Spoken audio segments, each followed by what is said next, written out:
Hi friends, welcome to JAMMU'S kitchen. இன்னைக்கு நம்ம JAMMU'S kitchenல வந்து மஷ்ரூம் கிரேவி எப்படி பண்ணுறதுன்னு பார்க்க போகிறோம். ரொம்ப சிம்பிளாக ஈஸியாக ஒரு 10 நிமிஷத்தில் எப்படி செய்யுதுன்னு இந்த வீடியோவில் பார்க்க போகிறோம். வாங்க வீடியோக்குள்ளே போகலாம். வீடியோக்குள்ளே போகிறதுக்கு முன்னாடி நம்ம சேனலை இன்னும் நீங்கள் சப்ஸ்கிரைப் பண்ணலாம். கீழே ரெட் கலர் சப்ஸ்கிரைப் பட்டனை கிளிக் பண்ணுங்கள். பக்கத்தில் பெல் சிம்லேயே கிளிக் பண்ணுங்கள். அதில் ஆல்னு கிளிக் பண்ணுங்கள். அப்போ தான் நான் போகிற ஃபியூச்சர் வீடியோஸ் எல்லாமே உங்களுக்கு நோட்டிஃபிகேஷனாக வரும். இப்போ வந்து நான் குக்கர் எடுத்திருக்கேன். அதை செஞ்சு ரொம்ப ஈஸியாக இருக்கும். இப்போ அதில் வந்து நான் வந்து 3 டேபிள் ஸ்பூன் அளவு வந்து ஆயில் ஆட் பண்ணியிருக்கேன்.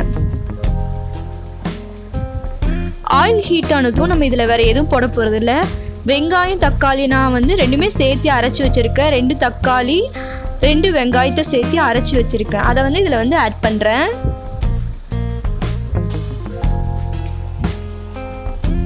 இப்போ இதை வந்து நல்லா வதக்கி விட்டுக்கோங்க. இப்போ இதை வந்து நான் 2 டேபிள் ஸ்பூன் அளவு வந்து இஞ்சி பூண்டு விழுது ஆட் பண்ணுறேன். அதையும் நல்லா வதக்கி விட்டுக்கோங்க.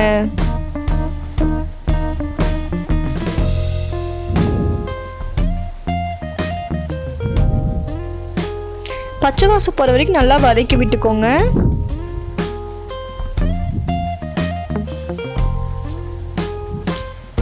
இப்போ இதில் வந்து தேவையான அளவு வந்து உப்பு ஆட் பண்ணிக்கோங்க.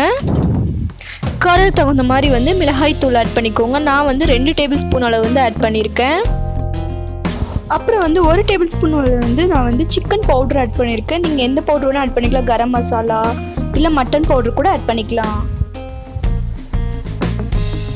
இப்போ இது எல்லாத்தையும் நல்லா வந்து வதக்கி விட்டுக்கோங்க.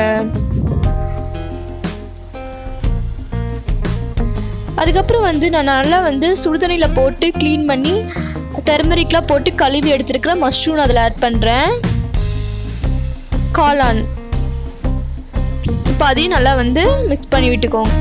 இந்த மாதிரி நல்லா கொதி வரணும் ஃப்ரெண்ட்ஸ்.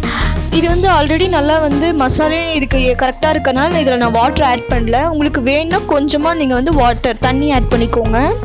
அப்புறம் இதுக்கு மேலே வந்து நான் கொஞ்சமாக வந்து மல்லித்தலை வந்து லைட்டாக வந்து கட் பண்ணி போடுறேன். இப்போ இதையும் வந்து நல்லா வந்து மிக்ஸ் பண்ணி விட்டுட்டு நம்ம இதை வந்து க்ளோஸ் பண்ணிக்கலாம். க்ளோஸ் பண்ணி 2 விசில் விட்டு எடுத்துக்கோங்க. இப்போ வந்து 2 விசில் வந்துருச்சு. இப்போ நம்ம அதை வந்து ஓப்பன் பண்ணி பார்க்கலாம்.